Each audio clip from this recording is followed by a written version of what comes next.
jails, gangs, and justice.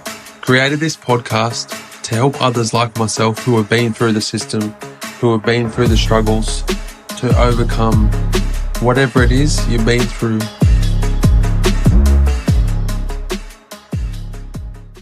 Down here for another episode at Jails, Gangs, and Justice. So I used to be in an outlaw motorcycle gang, and so did Troy. We've both stepped away now. Today we're just going to sort of chop it up of what it was like in the crew and the sort of reasons why we got out. I was a member in Queensland. Troy, can you tell us a little bit about your journey in the club and, what got you out of it?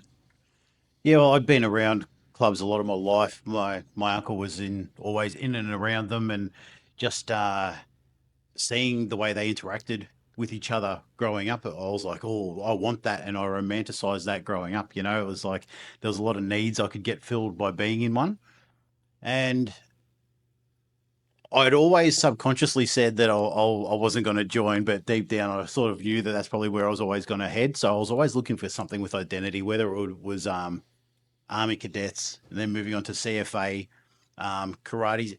Like, you'll notice that there's a theme here. Everything's joining something with a uniform. I started one of the first ute clubs in Australia, and then one of the first SMCs, the social motorbike clubs, and then moved on to a motorcycle club, and I was president of both those, and then moved up to being in an outlaw motorcycle club. It was just like a natural progression that I had to work myself up to what I sort of see was an inevitable result. And I went in there with a heap of my mates who are all out as well now. Nearly everybody that I was with is out now. And I did get a lot out of it. And my experience isn't like what it was for most. My experience in an outlaw motorcycle club was pretty good, actually, to be honest. Yeah, there was some stuff that wasn't like all the drama and always worried you were going to get raided and all of that type of stuff. Yeah. was a nightmare. That was a massive relief when first coming out. But while I was in it, there was a few elements and a few things that I do like to talk about that is a sight unseen for most people that don't know things about outlaw motorcycle clubs. One of those big ones was when I first got injured. I couldn't even put my socks on. And at the time, I was living with one of the most famous bikies of all time. Well, they were to us anyway. He was a national and very, very respected guy. And he walked past me and I couldn't put my socks on. And I just said, "Hey, bro, can you help me with my socks?" And I was emasculated. I felt terrible. I just felt humiliated. And the look of like disbelief that I had to ask him with that tone was like, of course, bro. No, not a problem, And it was like, for the first time in my life, it was like somebody was just like, of course I'll help you. Why wouldn't I? And it was like one of the first times I genuinely asked for help as well. And that sort of shocked my perception of a guy being able to ask for help. He's someone that I looked up to, was famous in the outlaw motorcycle club world, just get like scolding, like scoffing. Of course I'll help you. Why wouldn't I? Yeah. You shouldn't have even had to ask like that. So that, and the fact that every time you see a member, you have to shake hands. A lot of members give you a kiss on the cheek and stuff like that. Me being an old country boy, men didn't touch, So I found that, and I hated being touched due to some shit in childhood about, body image and stuff. And I absolutely hated it. And here I was forced to do that. So that again broke some perceptions. And when I was going through all of my traumatic stuff, the club was always there to support me. And those things really, really shattered some limiting beliefs that I had. And when I was going on my downward spiral, the club banned me from being on drugs for 3 months. Yeah. I was one of the only people to be banned by the national president from doing drugs. So that was pretty full on. And they were there to support me. They were there pulling me out the whole time. When I was injured and I couldn't walk for a year, they took me to all the events, so I didn't miss anything and all. They really looked after me, and no matter how hard I pushed them, they were always there to support me. So on that respect, it was really good. And but would I have spiraled if I wasn't in that situation? Yeah. Maybe not. Would I have been injured if I wasn't in that situation? Maybe not. You know what I mean? So you got to look at things objectively. But I always just like to tell those bits of the story just Yeah. to say it's not all bad, Yeah. Yeah. Yeah. because you can't focus on all the bad or all good all the time. Yeah. No, it's interesting that you say that about getting banned, and I had a little giggle to myself because I know that in my club, if you were to get banned off the drugs and alcohol, that means you're fucking right up, bro. And the reason, brother, why I say that is because I got banned too. Yeah, I got put on the old party ban because I was just hitting the drinks too hard, partying too hard, making mistakes, fucking up. So yeah, I know all about that. Yeah. And then while I was spiraling and everything, I ended up getting sent to a psychologist, and it Okay. was the best thing that ever happened to me. Yeah. Um, I thought I was going to go in there and manipulate the situation, and do just and just bloody play the system. And I was crying within half an hour. Like this psychologist really rocked me. Mm. And then I was in therapy sometimes twice a week. It was pretty intense. I was in a pretty bad way. So sometimes twice a week for the first couple of years, and then after that, it was every week for like another 3 years until it got spaced out every 6 weeks, then every 2 months, and Yeah. Yeah. so on and so on. And during that time, I started studying counselling, and I ended up getting a job after I finished my counselling qualifications, and I got this job as a trainee drug and alcohol. Uh, yeah, a trainee in drug and alcohol, Yeah. and at this disability service. Yeah. And one of the guys there was on life parole, and this is when all the non-association laws and everything came Uh, in.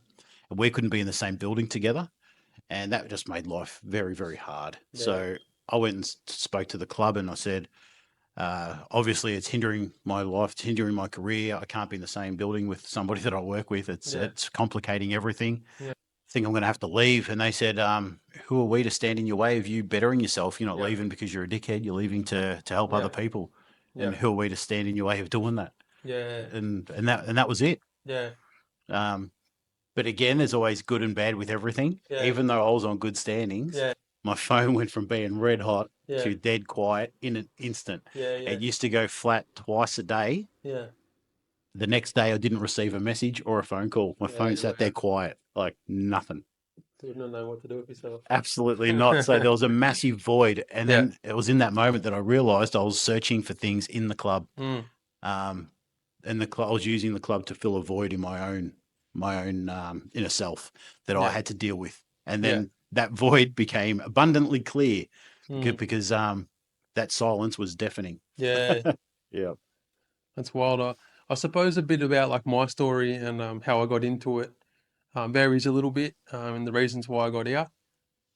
So I started norming up after I was incarcerated after my first prison sentence.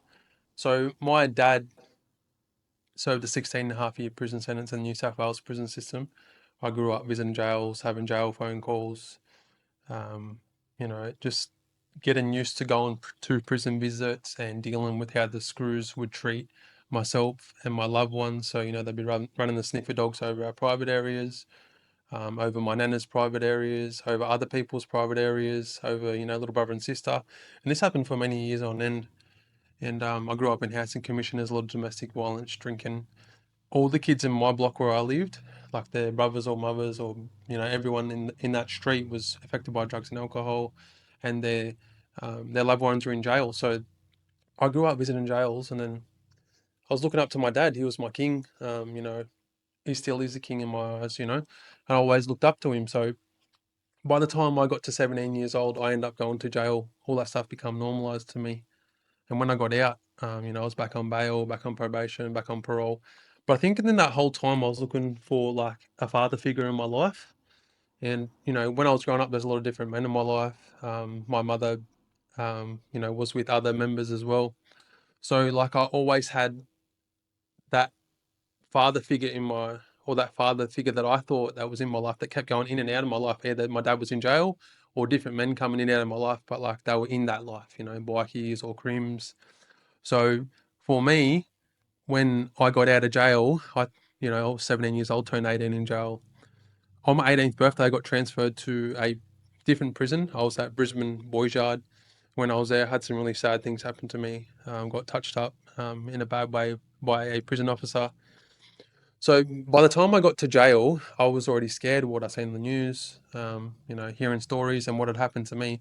But when I got there, there was a brother. At that time, he was a brother, and he had been sent a message out from my dad. So the outlaw motorcycle gang that I joined was the same one that he was in. But so dad was a member down in New South Wales jails, and there was a member in Queensland jails, particularly in the jail that I went to. So Brisbane Boys Yard, 18th birthday, which is located in Brisbane Correctional Centre, and then I jumped on a jail bus down to Arthur Correctional Centre, and I remember meeting him, and I went to induction unit, and then he invited me into his unit, and he started showing me the ropes, showed me, what to do, what not to do, don't get involved in politics. You'd be very surprised how big of a thing in politics in jail. It's just nuts. And if you're taking drugs, alcohol, if you're taking drugs in jail, it sort of runs the prison systems. And what's attached to that is the politics. So if you stay away from both of them, keep your head down, stand up for yourself. Don't let people take things off you. I suppose I got schooled up straight away, from him, and he was a member. And then when I got out, I just got involved in a street gang. um, I become the leader of that street gang, and then I got into an outlaw motorcycle gang. I started norming up. For me, at that age, and all my boys, all my street crew, we always used to go to the clubhouse together. At that young age, like me and the street crew would just run amok. So like us honestly being out in public wasn't a good thing because we were just used to getting fights. Things just used to get loose. Lots of fighting, lots of standovers, lots of that shit behaviour. So when we got to the clubhouse, they're older boys, and they're like, you just calm down, boys. Fucking just have a good night here. We got girls. There's drugs. You don't need to worry about going down to the pub. There's going to be no dickheads. So they sort of kept us a bit level-headed. But um, me and the boys used to get pretty loose at the clubhouse. So yeah, it was good to have the older heads to pull us into line from that perspective. Um, so yeah, for me, I was trying to fill a void, and my dad was in jail. I remember asking my dad, bro, if I could nom up. I went down with the president at that time to go visit my dad at Long Bay Correctional Centre, and I know he was going to be dirty because he didn't want me to join. But I went down with, I think, yeah, I'm pretty sure it was the president, and then we asked my dad inside a visiting centre at Long Bay Correctional Centre. So he said, I sort of don't want you to, but like if that's what you want to do. Um, and then I joined. Um, and then I suppose I started getting in more trouble. I was back on bail, back on probation, back on parole, taking a lot of drugs and alcohol. And then in Queensland, they had these anti-association laws coming called the Lad laws. So if you were charged under these laws, you're looking at 20 plus years straight off the bat. Made to wear pink, no TV in the cell. The only contact you had to the outside world is one 6-minute phone call a day and one non-contact visit. So it was fucking shit. I done 2.5 months after these laws come in because I got pinched. Me and my co were at the gym, and we had a fight with somebody. The charges that I faced was only an affray charge. So an affray charge can be very serious, but it was only just a one-on-one fight at the gym. Our shirts were off. People would have been scared. I get it, but it was the Vlad part that made it the 20 plus years. So a lot of people I see always say, "Oh, how did you beat 20 plus years?" You don't get 20 years for that. You definitely got 20 years for that. But they couldn't convict me on the Vlad. I ended up just pleading to an affray. Um, but yeah, I suppose when I got out of jail and I was still in the club, I become a president, and everything changed because before I went to jail, what was so attractive for me was all the clubhouse things that I was talking about earlier. All the girls, all the big vendors flying interstate, riding with packs of 50 or 100 plus men. I think, well, I know that the club that you're in was a lot bigger than mine, but didn't matter how many boys you rode with, bro. It's a fucking hectic feeling. Best. Good Yeah. feeling, eh? Yeah. There's no feeling like riding in a pack. You can't explain what it's like. Since I've been out, I've ridden with social clubs and Yeah, I've yeah. ridden just with a heap of people. I've ridden on a heap of like charity rides. Mm, But there is still nothing like riding with 300 other boys. yeah. There just isn't. There's helicopters flying out. Mm. All the girls dressed up like they're ready for a Instagram photo shoot. You know what I mean? Like, the cops are trying to stop you, and you're trying to do everything to not be stopped. And Yeah. and no joke, people don't talk about this. Well, I've never seen it talked about. Mm. if we rode through Melbourne, Mm. people would come out of their shops if we were stopped at the lights and take photos. I remember once we stopped at Arthur's Seat, and there was some busloads of tourists. Mm. They all come up and were trying to take photos with us, like all celebrities and stuff. And if you're lacking some things in yourself, that can make you like, there's some people that can handle that and Mm. just it's water off a duck's back. Yeah. There's other people that as soon as that happens, they're chest out and they're Yeah. huge, and Mm. and that it can be a very addictive thing. And in the book that you're part of as well, Mm. that'll be coming out soon, What's the name of the um book? it's going to be called Beyond the Backpatch. So it's about people that have come through outlaw motorcycle clubs, and then what are they doing after it, and how did Mm. they leave from a mental health perspective. So yeah, it's there's some stories in there, but the majority of it looks at the minds of its members, I guess you would say. So I think they're up to about 16 different stories in there at the moment, from Yeah. all Nice. different perspectives, all different clubs, all different ranks. Mm. We even got like an old lady's perspective, and we've even got Mm. like a mum's perspective of a son in Yeah. the club and stuff like that. So Yeah. it's pretty cool. When Troy says old lady, he means the wife Yeah. or the girlfriend partner. And it's not a derogatory term. Derogatory? I can never say that word. Yeah. Yeah, people think it is, but it's not. Mm. Um, and in that, I talk about how the clubhouse is like the fortress of solitude for Superman. Yeah. Yeah. It's like when you're down there, Mm. you're safe. And it's Yeah. funny, even in saying that, I remember that people have been killed in clubhouses. Mm. But it's one of the places for me, like Mm. growing up, I was always a bit of an outcast, a bit of an Yeah. outsider and stuff like that. Yeah. When I went down there, it was like the first time I was never judged. Yeah. The Yeah. Yeah. first time I was fully accepted. Yeah. Didn't I remember my very, very first time walking into a clubhouse was after a bike show, Yeah.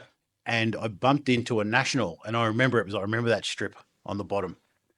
It was it was what was it? I think it was El Secretario. I bumped in. I was like, "Oh no!" And he spilt his drink, and I was like, "That'd be right." I had to bump into a national straight off. Oh, Like you first, spilled his drink. yeah. Well, he was walking backwards, and I was walking forwards. Like, wow, you know. Yeah. And he spilled his drink, and he turned around. And I was like, "I haven't even lasted 5 minutes in this clubhouse, and I'm about to cop a hiding," you know. And Yeah. he's like, "Hey, bro, don't worry about it. Come to the bar." He brought me a drink, Yeah. and then just cheersed, Yeah. and he went, "Have a great time," and walked off. And I was like, "Well, that didn't go the way I thought it was going to go." And all of a sudden, I had a different perception Yeah. of what it was like down there. Yeah. And that's what it was like down there. Yeah. And like you said, it was a place where you could go. It was always full of girls. It was Mm. always full of party. And I pretty much lived down there the time when I was in the Yeah. club. I'd be down there 4 or 5 days a week at one point, you know. Yeah. Um, and the other thing it does, it keeps members out of the public spaces. Yeah. So everybody's a lot. Public safety. Literally. Is it when, like, as if you're a one percenter and you go out in town, people know that you're a one percenter Mm. with like very quickly in a nightclub space. Yeah. Because usually there's some bouncers that know you. Yeah. There's whatever, some of the girl at the bar, Yeah, the yeah. door who's let you in, Mm. knows who you are and Yeah. stuff like that. So within being in with, you go to a bar within 10 minutes, everyone knows who you are. There's guys that always want to fight you, Mm. all this sort of stuff. At least at the clubhouse, you don't get that. Yeah, no dickheads. That was No. always a safe place for me, and that was one of the things that were very appealing for me. And I remember when them laws come in, when I went to jail, just before I got pinched, they actually smashed all the clubhouses. So we had 3 clubhouses in Queensland, and that was the thing that attracted me so much to it. So, you know, after I got out of jail after that 2.5 months, all the clubhouses have been shut down in Queensland. You weren't even allowed to wear your colours in Queensland, no jewellery. And I used to love the gold, used to love riding my bike, being out with the boys all in a group together. So you're only allowed to roll around 2 out, like 2 people at a time. If it was 3, you get charged and locked up. So it was just shit. And I remember Dad sort of was coming up for parole, and one of the conditions of his parole was non-association. So for anybody who doesn't know what that is, that means that Troy touched on it earlier. So you're not allowed to hang around any of your own gang member, or if you've left, any previous gang members. Sometimes, depending on how strict it is, even just a hang around. So someone a hang around is just somebody who, like it sounds like, just hangs around. Might go out and have feeds with the boys. So even think about that for people. If you're hanging around somebody and you get pulled over for bikie, you have that label on your back forever. Just so yeah, non-association means you're not allowed to hang around any members at all. Sometimes can be people with criminal records. That was what Troy was talking about. So I actually had planned to tell parole that I was going to be, I was out of the gang. And I don't know if I was under investigation at the time or they just thought ahead that I might do it. One of the conditions was for dad non-association. So I was like, you know what? I spent my whole life visiting jails, having jail phone calls. My mates were in jail. Dad obviously was there for 16 and a half years. I was like, I want to step away. I don't want to put my dad back in jail. I always choose my family first. And I was just thinking about some of them, like although Troy said that all them, like there is good times, some of the worst times for me would have been sitting in jail looking at 22 and up, looking at 20 plus years doing 22-hour day lockdowns. And I was thinking, fuck, this is going to be the rest of my life. Dad was about 10 years into a 16 and a half year prison sentence. I was like, fuck, I was off it, you know? And some of them other times when you miss out on the important things, now I look back, like birthdays, friends' birthdays, 21st birthdays, all these different important events I was at the clubhouse for, just cooked on a bender. Yeah. When I remember walking into them jail cells, I remember one of the worst things I've seen in a jail cell would 100% been walking into the jail cell. So in a 50-man yard, you would be in a unit and they have one public toilet for everyone to use. No one lives in it. So like in the daytimes, guys would piss in there, guys would fight in there, guys would shoot up in there. I remember walking in there and guys had just shot up in there. So they'd just shoot up and when they pulled an e-lap, just blood sweat all over the ground. There was piss everywhere. Oh man, it was one of the hardest things I had to see. And so that was sort of the main reasons I stepped away from the crew.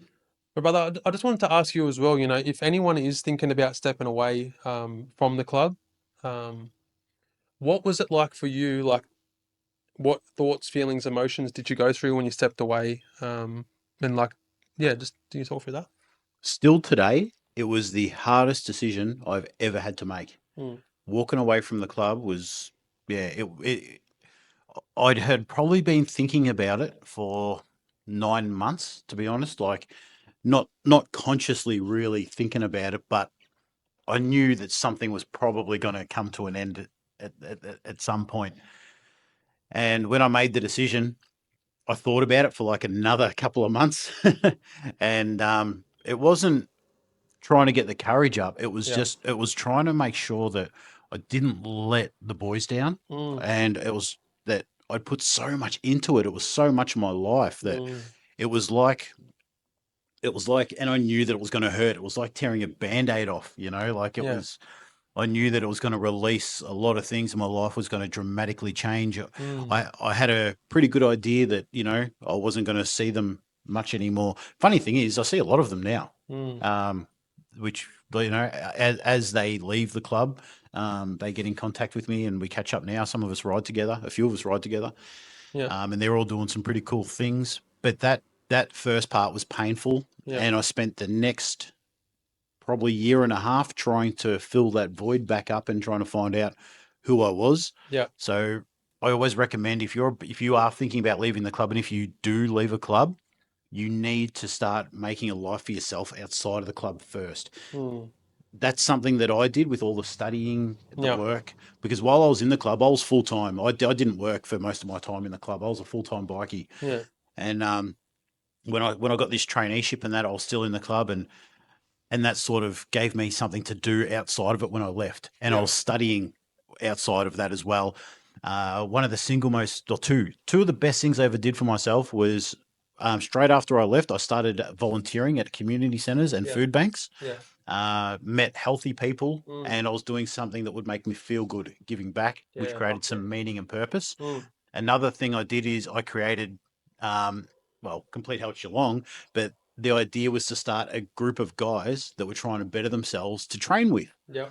because exercise and connection in any sort of group activity, it doesn't have to be exercise, it can be anything. Yeah. But as long as you do get some sort of group activity to get some connection with a heap of boys Yeah. after leaving the club, that will help you so much. I highly recommend you go and do jiu-jitsu. Yeah. That's the sort of environment that would really help you. Like, Yeah. I know you box as well Yeah. and stuff, so super important.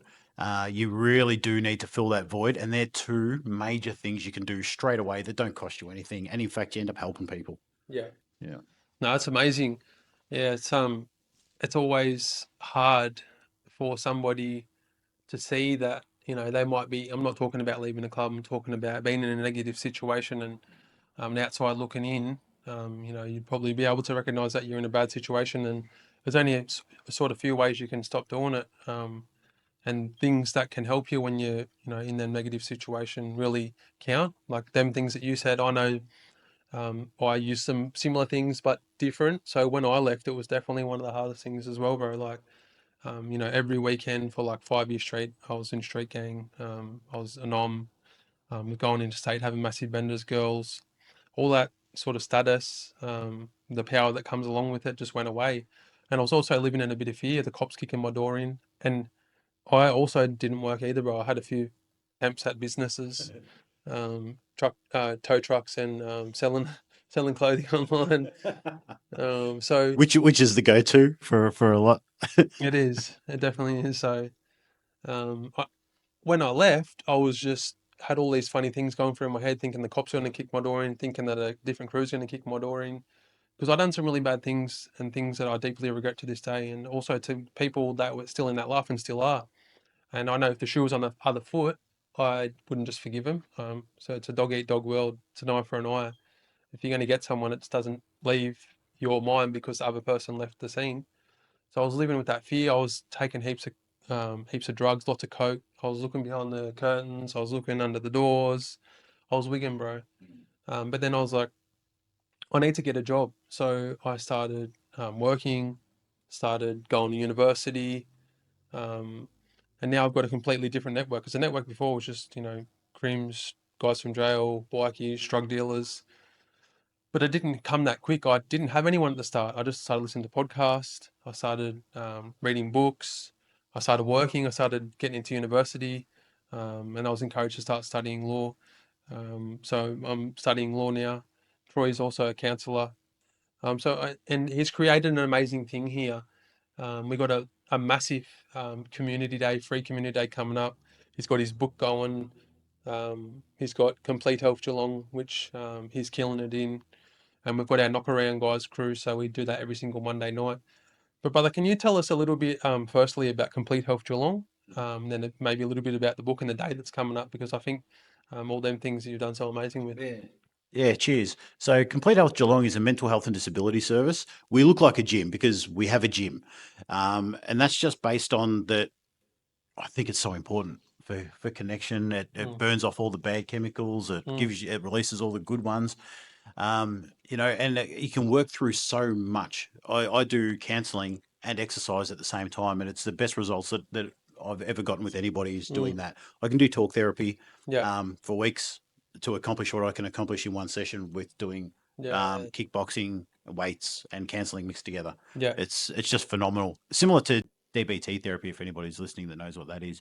So we started off with just a men's group, which expanded into a women's group, which expanded into yoga, which expanded into a free boxing group. Well, so all these groups are free. So on Fridays we do a free men's barbecue mixed with exercise. We did limiting beliefs and board breaking this Friday. That'll be out soon. active, That's pretty cool. yeah, We've got a women's free high tea on Mondays, and we've got a heap of support workers with all different sorts of qualifications. We do alcohol and other drugs as well. So I think we've got about 25 support workers that are always out there in the community doing things. We've got 11-day programs as well. yeah, And then on the side of that, we've got the mental health militia, because what we found was that people would walk through the door mm, with no funding, no idea what to do, yeah, no idea where to go. So we were like, we couldn't tell them, hey, go and see these services, yeah, because you'd never see them again. yeah, So what we did is we created the mental health militia, which is we just got our non-for-profit status last week, yeah. Let's and go. we're working on our DGR status, which is about 2 months away. So very exciting times. And what we've done through that, we've helped sponsor orphanages, schools, all different sorts of stuff, Active. and we help pay for people's out of pocket expenses, Mm, because contrary to what people tell you and what the news tells you, there's certain things that NDIS won't pay for, mm, and that's one of them is out of pocket expenses. But a lot of the people that are on NDIS are from low socioeconomic, sorts of parts of the community, and they can't afford to go to the activities. Like you hear, yeah, oh, people are going to taking their clients to the movies, and NDIS is paying for it. Well, that's not the case. mm, They might be supported to go to the movies, yeah, but they have to pay for their tickets. But the problem we're finding is people can't do that. So we pay for their for their tickets and out of pocket expenses. Another thing we do is we put on all these free community programs, which run weekly. I think we do 7 free programs every single week at the Yeah, moment, nice. which we're really hoping to expand on. We want this gym completely free, 100%. We've got a counsellor in every single program, Yeah, plus the trainer. yeah, So that's pretty cool. I don't think anyone else offers that. yeah, And, nice. and we run free trauma courses as well Yeah. that we're putting people through. Just a myriad of all different things. And we're on the 21st of December, we've got a massive event coming with some big name bands. We've We got want to see you there. yeah, we've got some really good guest speakers, such as Jacob and Dennis from Run That Rehab, Stevie Baker, AFL legend, and Tony Jack the Bear from Mastering Music, and many, many more. Mm, And that's only going to get bigger and bigger and bigger. And like Justine, she's the one producing my book from Morpheus Publishing. She's going to be there doing it as well. yeah. We're expecting anywhere up from like 10 to 15,000 people. So we've got carnival rides, yeah, just all different sorts of Mm, anyone who wants a stall can let us know. It can be a market stall, mental health disability stall. There's going to be a free mental health team, psychologists, counselors, all there on the day as well. It's going to be huge. We're expecting about, I don't know, 500 to 1,000 bikes, because it's also a toy run. We're expecting 500 to 1,000 cars as well. yeah. Yeah, and it's free for anyone to enter. So Mm, any of the general public want to come and watch. We've got some pretty cool bands coming. We can't announce them just yet, just in case. but they are big name bands. So we can't release them just yet. But it'll be free entry to watch them. So it's pretty cool. And then 2 days after that, we're going to have a out of the gym, we're going to have a toy giveaway and Oh, free wow. community barbecue. Yeah. And both these we're partnered with the Lions Club as well. So Yeah. it's Awesome. going to be friggin' awesome. Yeah. And it's at the Geelong Showgrounds, which is Yeah. pretty sensational. Like, considering this is only we're only a couple of years in, Yeah. and it was meant to be 20 guys on some bikes meeting down the beach for a barbecue. Yeah. So that's 2 important dates. So we got the 21st. What time does it start and where Of is it? December from 10 till 4 Yep. at the Geelong Showgrounds. Yep. And then the 23rd of December will be the toy giveaway. Last year, we advertised on Thursday that we had toys, thanks to Phoebe Ballerine. They gave us a heap of toys. Mm, On Friday, we had 250 people lined up out the front of the gym for our yeah. free barbecue and toy giveaway. Yeah. We're hoping to triple that this year. Yeah. So, yeah, we need everybody to bring a toy wrapped with their ages and gender on it, so that we know how to give them away for Christmas. And we'll hopefully have a Santa here too, if somebody wants to volunteer to dress up as Santa. Yeah. Awesome, bro. It's so important.